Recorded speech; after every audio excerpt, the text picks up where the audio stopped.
All you've got to do is go to a supermarket or any place where the public gathers, and you'll be amazed at the size of people.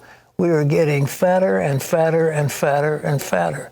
And the nation is, we've got a crisis on our hands of overweight, because that leads to all kinds of pathologies which cause death. All kinds of them. But have you ever wondered why it's just so hard to eat just one chip or one cookie? Why do so many Americans find processed foods irresistible? There's a good reason. Food companies actually engineer them to hook you, to be addictive. So how do they get you hooked? Medical reporter Laurie Johnson has got the answer. Processed foods barely existed just 50 years ago and now rake in $1.5 trillion each year. So why do these products make up 90% of what's on our grocery store shelves and comprise 3/4 of our daily calorie intake? I've been crawling through the underbelly of the processed food industry for 10 years now, and I continue to be shocked by the level of their cunning deviousness, if you will, and being able to sort of figure out what draws us to their products to make us want not just like them, but want more and more. And of course, in his book, Hooked, investigative journalist Michael Moss claims food companies make their products addictive by taking advantage of our weaknesses. Biologically, these deep instincts we have make us incredibly vulnerable to overeating.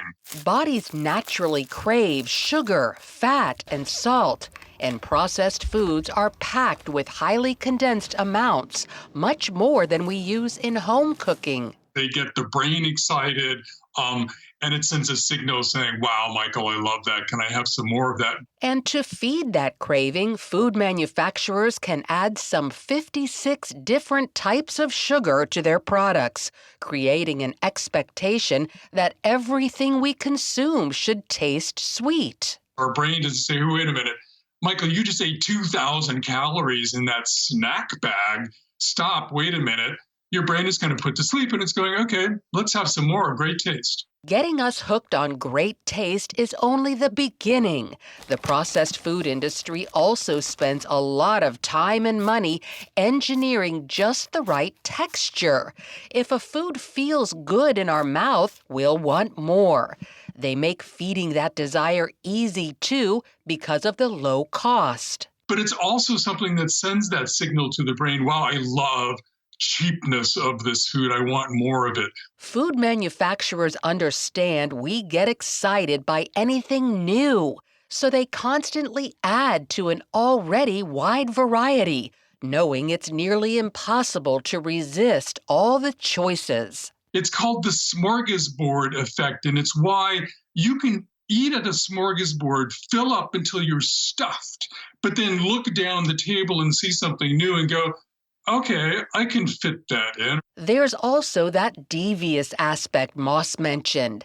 These food giants take advantage of our desire to feel like we're making healthy choices. So believe it or not, they also make some of our most popular diet foods. But really, when you looked at the ingredients and the nutrition, weren't all that different from their full-calorie foods. Plastering buzzwords like protein and fiber on packages can also mislead. And so they're adding protein to sugary cereal that's still probably not so healthy for you. They're putting in lots of fiber in products and touting that on the front of the label, even though a lot of that fiber really doesn't work to fill you up like fiber should. And finally, food companies exploit our desire to make eating easy. Convenience is another one of those big driving forces. So now that we understand the processed food industry's tactics, how do we defend ourselves? You can start by cooking at home from scratch. But don't worry, it doesn't have to be complicated or time-consuming. For example, it only takes 5 minutes to cook this fish on the stove while microwaving this sweet potato. eat foods that closely resemble their natural form, also known as whole foods, paying particular attention to ones in the produce department. Laurie is with us right now. And Laurie, you mentioned one of the reasons people love processed food is because it's cheap. Is eating healthy, is that expensive?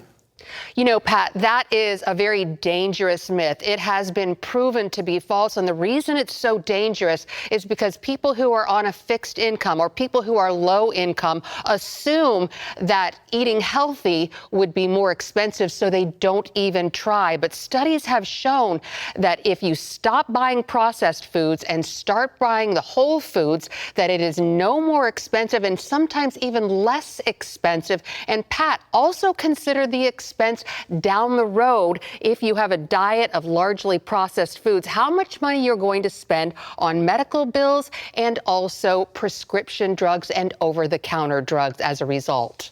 Well, Laurie, do medical professionals actually consider processed food a real addiction, just like drugs?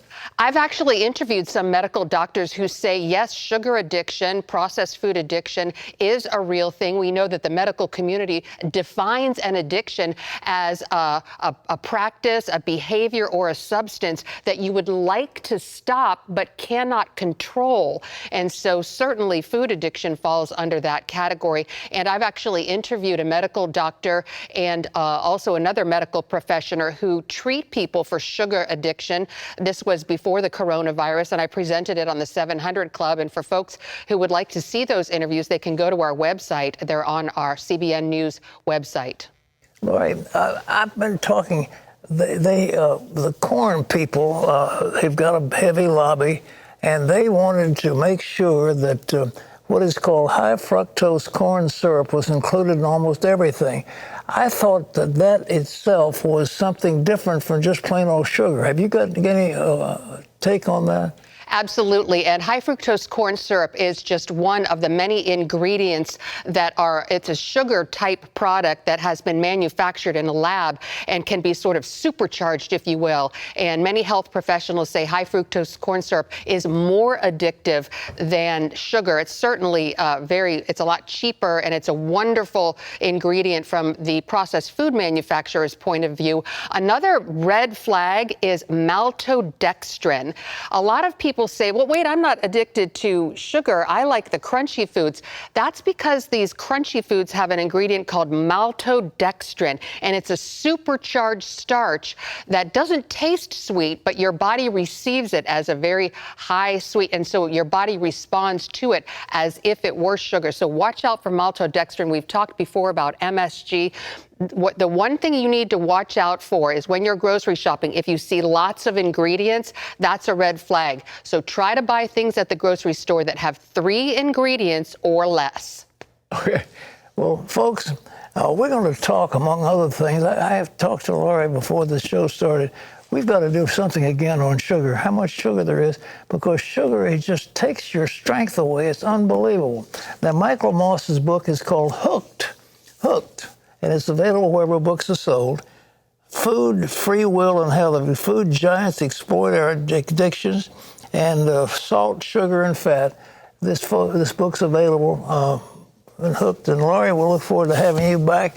We're going to analyze sugar. How much sugar is in a Coke? How much sugar is in the various food we eat? I think we need to know it because we want to keep you folks healthy.